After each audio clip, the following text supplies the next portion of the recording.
पाइंदर महानगरपालिका के आयुक्त उपायुक्त की गाड़ी के ऊपर ये पत्थर गिरेगा। मेरे पे कौन सा गुना दाखिल करने का करो, कोई प्रॉब्लम। देखिए, मीरा भाईंदर महानगरपालिका के माध्यम से बहुत बड़े पैमाने पे अन्याय होता है कामगारों के ऊपर। जो कॉन्ट्रैक्टर कामगार है, फायर ब्रिगेड हो, गार्डन हो, वार्डन हो, पानी खाता हो या औषध फवारनी हो, इसके ऊपर बहुत बड़े पैमाने पे अत्याचार हो रहा है। 2-2, 3-3 महीना पगार नहीं हो रहा है। और उस माध्यम से हमने महाराष्ट्र श्रमण सेना हो या बहुत से पार्टी हो, इन्होंने लेटरबाजी की है, लेकिन उसका कोई ठोस आश्वासन मिला नहीं है। और हम लोग जब महाराष्ट्र श्रमण सेना जो आवाज़ उठाते हैं, जब भी उनका पगार हो जाता है, उसके बाद में ऐसे के वैसे ही। तो हमने ठोस अभी निर्णय ले लिया है। मीरा भाईंदर महानगरपालिका आयुक्तों को मैंने पत्र दिया है। पत्र देने के बाद मैंने ऐसा उनके अंदर लिखा है कि मेरे को कॉन्ट्रैक्टर और जो उपायुक्त है, जो भी जितने भी HODs है, सबका मुझे जॉइंट मीटिंग चाहिए 10 दिन के अंदर।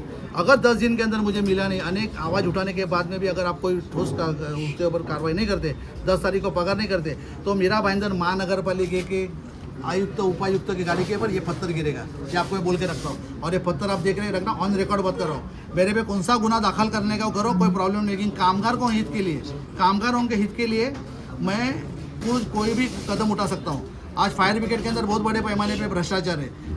कचरा जो उठा रहे हैं तो उसके अंदर बहुत बड़े पैमाने पे भ्रष्टाचार है।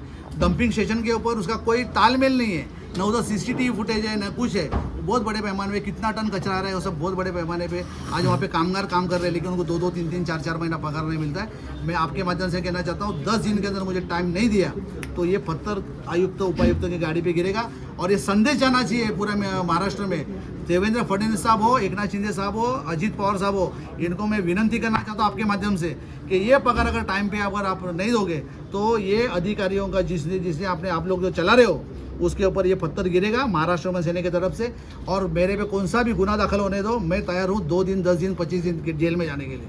आज तक आपको बहुत जन ने पत्रव्यवहार किया, लेकिन आज के बाद पत्रव्यवहार जो करने का जो हम लोग सोचा है वो अलग तरीके से करने का सोचा। मेरे पे कौन सा गुना दाखिल करने का करो, मैं रेडी हूँ। 10 दिन के अंदर अगर आयुक्त साहब ने मुझे दालन में मीटिंग नहीं दिया तो जो आयुक्त साहब है और जो जूने जानते यहाँ के जो करता धरता है, मैं खाम्बित साहब का नाम ले रहा हूँ, पानपट्टे साहब का नाम ले रहा हूँ, बांगर साहब का नाम ले रहा हूँ, शर्मा जी तो अभी आए, तो इनको अभी किसी सबक सिखाने का टाइम आया है। अगर इन्होंने 10 दिन के अंदर मुझे टाइम नहीं दिया, महाराष्ट्र श्रमण सेना के पदाधिकारी, हमारे 20 से 25 पदाधिकारी वहाँ पे शिष्टमंडल जाएगा, कॉन्ट्रैक्टर और उपायुक्त और आयुक्त के कैबिन में जाना।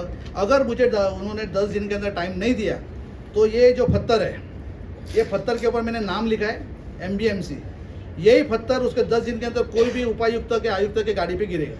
आप ये फोटो निकाल के लेना। मेरे पे कौन सा गुना दाखिल करने का है वो आयुक्त साहब को करने दो या अधिकारियों को दो, मैं रेडी है।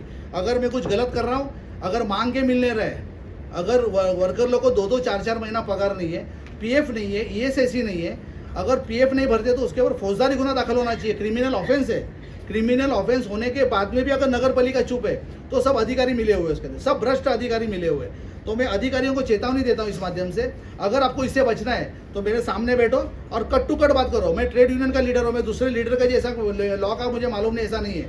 मैं 35 साल से ट्रेड यूनियन का काम कर रहा हूँ। 35 साल से आनंद निगे साहब से लेके सरपोदर साहब तक, शाबिर शेख साहब, सबका मैंने काम किया और मैं 35 साल से ट्रेड यूनियन का काम कर रहा हूँ। तो मुझे PF का गुना क्या होता है, ESIC का गुना क्या होता है, ग्रेजुएट नहीं मिलेगा तो क्या होता है, मुझे सब मालूम है। लेकिन ये कुछ भी काम है ना, मीरा भाईंदर से महानगरपालिका की तरफ से हो नहीं रहे और हर एक कामगार वंचित है। मीरा भाईंदर एक डॉक्टर लोगों की सेवा कर रही है, उनको पगार नहीं मिल रहे। डॉक्टर लोग को, आरोग्य में जो सेवा करने वाले लिपिक है उनको पगार नहीं मिल रहा है, जो डाटा ऑपरेटर उसको पगार नहीं मिल रहा है। 2-2, 3-3 लाख रुपया लेके उनको भर्ती किया जाता है और उसको झूठा अमीज दिया जाता है कि मैं तुमको परमानेंट करूंगा। ऐसे करके अधिकारियों का भी नाम मेरे पास है, लेकिन मैं अभी डिस्क्लोज नहीं करूंगा। जिस दिन अगर मुझे अगर 3rd डिग्री करने का जब टाइम आएगा तो मैं उनको कोई भी गुला लेने के लिए तैयार हूँ, लेकिन उनको मेरे तरफ से सबक सिखाया जाएगा। ये आपके माध्यम से मैं कहना चाहता हूँ। जो अधिकारियों को मैं नम्र विनंती करता हूँ, जिसका आपने पैसा लिया रहेगा उसको या तो पैसा दे दो या तो उसको परमानेंसी का कुछ तो भी आश्वासन दे दो। ठोस आश्वासन, जेन्युइन आश्वासन होगा तो ही दो, नहीं तो अगर मुझे भोजन का कंप्लेन आया है, किसने पैसा लिया है, सब मेरे पास रिकॉर्ड है। लेकिन मैं अभी जाऊँगा नहीं, मैं अभी थोड़ा प्रोसेस से जाऊँगा। इस कामगारों को 10 तारीख के अंदर पगार मिलना चाहिए, ये महाराष्ट्र श्रमण सेना की मांग है। मैं शहर अध्यक्ष करके मेरी जवाबदारी बनती है। कोई भी पार्टी नहीं आएगा, मैं जैसा बात कर रहा हूँ तो कोई पार्टी का बंदा कोई बात करेगा तो मैं आधा मुझ काट डालूंगा, नहीं कर सकते। ये आएगा कोई लेके, है किसका हिम्मत? क्योंकि मेरा हाथ मिला नहीं है लोग से।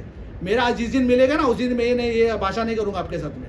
मेरा कुछ मतलब मेरा खाली एक ही कहना है, हर एक कामगार को उसका न्याय मिलना चाहिए, हर एक कामगार को 10 तारीख को पगार मिलना चाहिए।